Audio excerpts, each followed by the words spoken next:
Hi friends, in this video I will not be speaking at all because I have invited one of the subscribers of my channel, Bijoy. Bijoy left a comment on one of my videos as he wanted to tell the world his story of how he came out of extreme poverty to then investing to then now the path of financial freedom. Before I shut my mouth and hand over to Bijoy, a massive thank you from the bottom of my heart to all my 500k plus subscribers.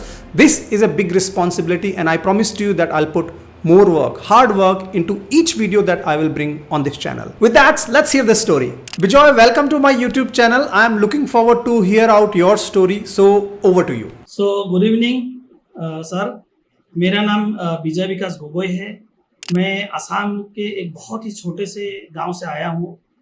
मेरा family में 6 लोग थे और मेरे पापा उस time बहुत ही मतलब हार्ड वर्क करते थे. हम लोग बहुत ही गरीब फैमिली से आए हैं और गरीबी तो था ही, ऊपर से घर में लाइट भी नहीं था.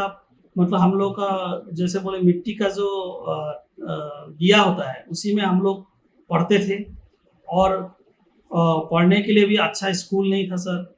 एक तो खाने के लिए तो पैसा ज़्यादा था ही नहीं, पढ़ने के लिए भी अच्छा स्कूल भी नहीं था और औकात भी नहीं था, पैसा भी नहीं था. तो ये सब से मेरे को एक सीख मिल गया था कि सर पैसा तो बहुत ज़रूरी है, अच्छा खाना हो चाहे अच्छा एजुकेशन हो, पैसा तो बहुत ज़रूरी है. तो इसके ऊपर भी सर सबसे बड़ा मतलब सेटबैक लगा लाइफ में जब मैं 8 साल का था. तो हम लोग का फैमिली को एक टेररिस्ट ऑर्गेनाइजेशन ने मतलब हॉस्टेज बना लिया था. Oh no.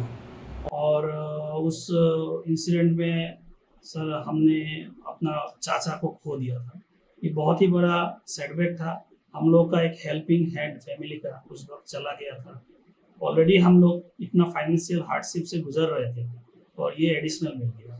बट सर एक चीज़ मैंने सीख लिया उस टाइम कि पैसा तो कमाना है, कुछ भी होगा कमाना, नहीं तो हमको यही मरना है. अगर यहीं से कहीं और जाना है, अच्छे लाइफ बिताना है, अच्छा ज़िंदगी गुजारना है तो पैसा तो चाहिए. तो कुछ भी करके पैसा चाहिए. उस जुनून में ना रात देखा ना दिन देखा, मैंने बेजोर मेहनत किया, बेजोर पढ़ाई चालू किया. फैमिली का सपोर्ट था. काम वाम जो भी मैंने करता था सब बंद कर दिया, खाली पढ़ाई में फोकस किया. और ऐसे करते करते 2004 में मैंने एंट्रेंस एग्ज़ाम क्लियर किया और 90% स्कॉलरशिप के साथ मैंने अपना इंजीनियरिंग कंप्लीट किया. तो ये मेरे लिए बहुत ही प्राउड का मोमेंट था उस टाइम मेरे फैमिली के लिए. इससे ऊपर सर फैमिली के लिए सबसे खुशी का दिन अगर मैं बोलूँ तो 2008 की बात है जब मेरे को फर्स्ट जॉब मिला. मैंने पापा को बोला कि पापा मेरे को नौकरी मिल गया, इतना सैलरी है. तो पापा के आंसू नहीं रुक रहे थे.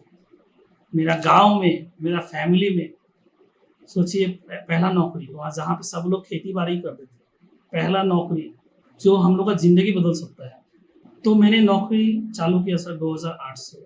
बट अर्ली लाइफ में जो लेसन मैंने सीखा था, जो तंगी मैंने देखा था, जो मनी को लेके जो मैंने मतलब स्कैरसिटी महसूस किया था, उसने मेरे माइंड में एक बहुत बड़ा इम्पेक्ट किया था कि कुछ भी हो जाए पैसा तो बचाओ और उसको कहीं मतलब लगाओ ताकि आगे चल के उसी से कुछ मतलब हम लोग ज़िंदगी बदल सकें. तो मैंने आओ ना ताओ देखा, मैं 50% सेविंग करता था. जैसे ही सैलरी आता था तुरंत उसको 50% को पीपीएफ अकाउंट में डाल देता था.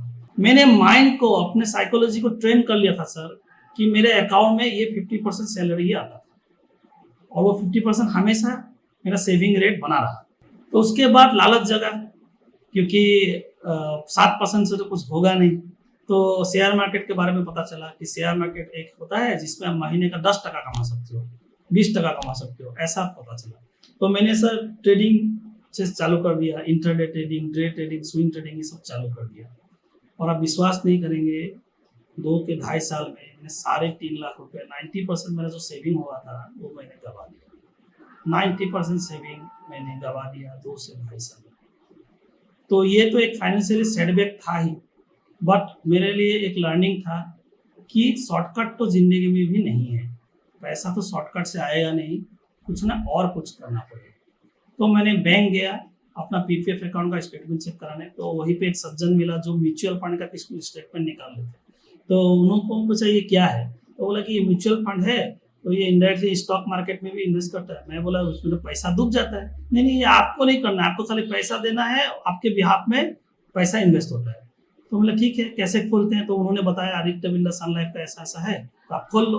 तो मैंने रेगुलर प्लान में 2015 से चालू कर दिया इन्वेस्टमेंट, क्योंकि मेरे मन में डर बैठ चुका था। तो मैंने उस टाइम 1000 का SIP किया और बाकी PPF में डालता रहा।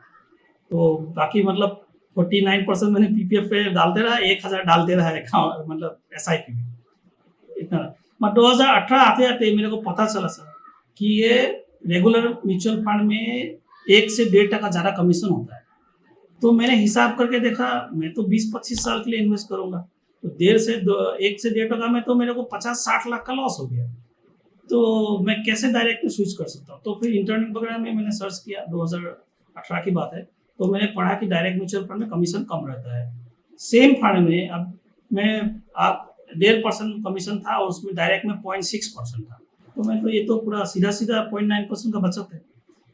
तो मैंने फिर पढ़ाई चालू किया, म्यूचुअल फंड के बारे में पढ़ाई सब चालू किया। मैंने किताब खरीद के पढ़ाई चालू किया। तो ऐसे ऐसे जानकारी में मतलब जमा करके 2018 में मैंने सारा पोर्टफोलियो बेच दिया और मैंने डायरेक्ट म्यूचुअल फंड में इन्वेस्ट कर दिया। तो वहीं से मेरा सर जर्नी चालू हुआ। धीरे धीरे मेरा सैलरी बढ़ा, मेरा अर्निंग बढ़ा, तो मैंने 50% इन्वेस्टमेंट जारी रखा। और 2020 आया, जब कोरोना के टाइम मेरा पोर्टफोलियो लगभग 40% से गिर गया सर। और उस वक्त मेरा हालत बहुत ख़राब हो गया। एक तो मैं तो ज़रा एक्सपीरियंस भी था नहीं, पोर्टफोलियो इतना गिर गया, अब क्या ये भी लॉस ही है इन्वेस्टमेंट, ये मैंने सोचने लगा। बट मैंने कहीं पढ़ा था कि ये एक सही मौका होता है, जब सस्ता होता है तब खरीदना होता है और महंगा होता है तो बेचना होता है। ये मेरा दिमाग में छप चुका था। तो मैंने क्या किया, कोरोना में तो खर्चा तो है नहीं, इन्वेस्टमेंट और बढ़ गया मेरा। 70% मैंने इन्वेस्टमेंट चालू कर दिया अपना, क्योंकि बाहर जाना आना बंद हो गया था। तो वहाँ से मैंने टॉप अप कर दिया SIP को और बढ़ाते गया। बढ़ाते सर 2024 आया, तो मैंने 2 जॉब स्विच किए, दोनों में 40% मैंने हाइक लिया।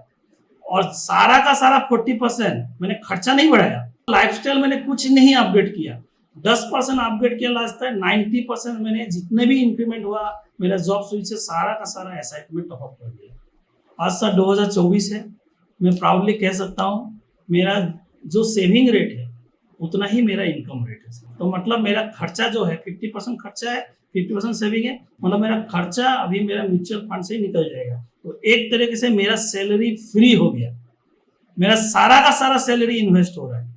अगर मैं देखा जाए तो मैं एक फाइनेंशियल फ्रीडम हासिल किया हूँ और मेरा लक्ष्य है अगले 5 साल में मेरा फाइनेंशियल एबंडेंस क्रिएट करना, जिसका मैं डेफिनेशन देता हूँ कि आपका इनकम का 50% से खर्चा होना चाहिए, 50% री इन्वेस्ट होना चाहिए, ताकि आपका जो एसेट का बेस है वो हमेशा ग्रो करता रहे और इन्फ्लेशन को आप बीट करते रहो।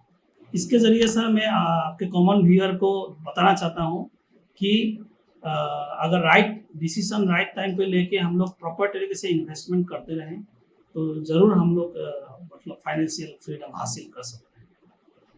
Thank you so much, thank you so much Bijoy. I think बहुत ही इंस्पिरेशनल है आपकी स्टोरी। आप कहाँ से चालू हुए, बहुत ही बैकग्राउंड, बहुत ज़्यादा अमीरी वाला बैकग्राउंड नहीं था, कैसे आपने मनी को इम्पोर्टेंट माना लाइफ में, और कैसे आज आप मतलब एक तरह से इन्वेस्ट कर रहे हैं, कैसे सेव कर रहे हैं, अपनी सैलरी ग्रो कर रहे हैं। बहुत ही इंस्पायरिंग है। मुझे लगता है मेरे व्यूअर्स को भी ये बहुत इंस्पायरिंग लगेगा और लोग मनी का अपना इंपॉर्टेंस जो है लाइफ में वो सीखेंगे। Thank you so much for sharing your story with me. I am so proud to have you on my channel. I hope I invite you again on this channel. With that I will wish you all the best and again see you again later on. I hope Bijoy's story inspire millions of Indians. If you liked this story, let me know in the comments, and also let me know in the comments if you would want me to bring such episodes more often. With that, I will see you in my next video. Until then, keep rocking.